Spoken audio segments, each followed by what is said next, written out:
Hi, my name is Sky, and I have a response to a NPR Talk of the Nation show about prescribing amphetamine-like drugs, in particular Ritalin. I just forgot the name of the other drug we're talking about. But basically, the gist of it was that a recent article came out, and apparently Ritalin, which is normally used to treat deficit disorders such as attention deficit or ADHD, attention hypersensitivity deficit disorder, that a lot of people who are healthy, normal, that they take Ritalin for brain enhancement.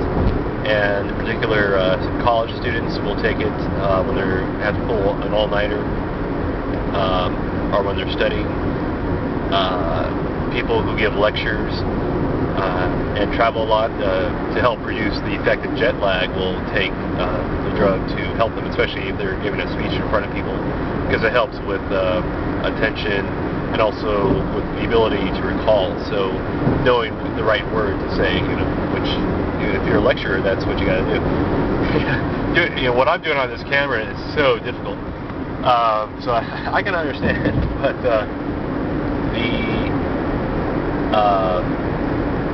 and another advantage they were saying was for shift workers and doctors who do shift work, and they have to switch their sleep schedule around. So as a result, it gives them more clarity, more focus. And there's even the suggestion that truckers, who I've heard that for truckers, they don't like using marijuana because that puts them to sleep. They actually prefer speed because it helps them stay awake on the long drives, and so Ritalin would help them with that, keeping them awake and alert on their drives. So a lot of interesting things they're mentioning. Now, then there's like the side effects and ethical dilemmas about it all, and so like some of the side effects is that there is a crash that comes from taking the drug, and so conceivably, if a student takes the drug the night that he stayed up late to study and cram for a test, the student's going to crash when they go in for the final. So you're kind of negating the purpose of taking the drug in the first place. And there's also the idea that, well, hey, people drink coffee, eat a toast with jam which has sugar, or whatever sort of thing like that before they take a test. And a student called in and said that he has taken the drug a couple times and he's noticed the crash effects. But particularly said that he said it's not so much that it made him smarter, but it definitely allowed him to focus a lot easier and to stay attentive to the task at hand. So it's kind of hard to argue with when somebody used it and said, look, it didn't change anything, it just made me more effective at what I normally do. So that's one thing. But essentially, there's like a lot of problems and concerns. The study showed about around 10%, and I think it's 10 to 15 or 10 to 20% of college students surveyed have used a mental enhancing drug for the purpose of helping them with tests and study. And in a lot of higher end colleges, the students were, especially the competitive students, were taking the drugs, and other students felt left behind as a result, or that they were left in the lurch because somebody who can basically think and focus a lot clearer than you can, doing the same job as you, and they're able to perform it better than you with less effort. Meanwhile, you are distracted by just the environment of being in college, and just any other sort of thing that happens when you're in college.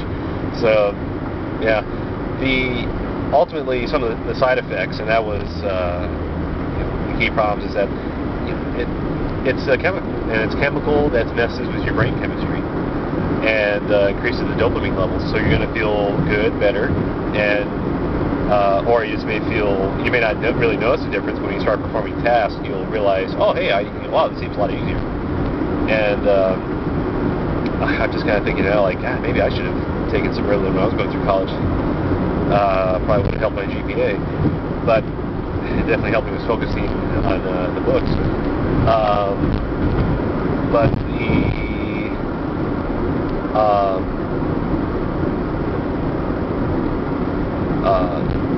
so it affects the brain chemistry. It can lead to addiction problems. Also, it's because they said, like, even things like ADD or ADD and ADHD, those are spectrum illnesses. So you have all sorts. There's a wide range of how those illnesses affect people, and in the more mild, lighter cases, there's people blend in with the normal population. So that's why the drug can work for just a normal person. Chemical dependency can develop. The brain chemistry changing can develop as well. And then the idea that it can lead you to other drugs because you don't like the crash, and so you want something to counter the crash. There's even mention of using the drug in for social situations, such as being at a party, and that was to either enhance the experience or, more importantly, to help with just the talking and meeting with people. So you're more attentive to the person you're talking to. So, I don't know. Ultimately, it's kind of up to you. The doctors on the program were going back and forth on it, in particular about, what is moral, what is ethical. And they said, well, if there's someone with a legitimate problem, you would prescribe them this medication. If there's someone, and the other interesting thing was that doctors would take the drug, even though they're not diagnosed with one of those mental problems or learning problems, but they would do it for shift work, and so it's like, what can you do? How do you counter this? Or is that right or wrong? And but the response was, well, it helps. It makes the doctor work better, more efficient, more attentive to patients and their problems. So it's a real humdinger, that's for sure. I don't know. It's kind of up to you to decide, but whoever's watching this, but just realize, there will be a crash. There will be, and there is potential of problems. Some people, and it was made sure to point this out with that. So children given a task, they do so-so on the test. They're given the drug, they do better on the test. When they're coming down, when they're after the drug, they have a much worse performance, they do much worse on the test.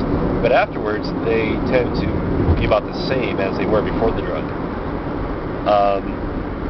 So that's just one way to go about it. It's just, yeah. Also, the idea that for normal, healthy people to get their hands on these drugs, they would basically have to engage in illicit, illegal activities. Taking a prescription drug from someone else, buying the drugs from a dealer of some sort. So it's real interesting because, well, it's a normal drug that anybody, a lot of people in the country use, and apparently a lot of intelligent, working people use it to help them with their jobs and their occupations. So, yeah, curious. Like, what if people in the military start using it? So.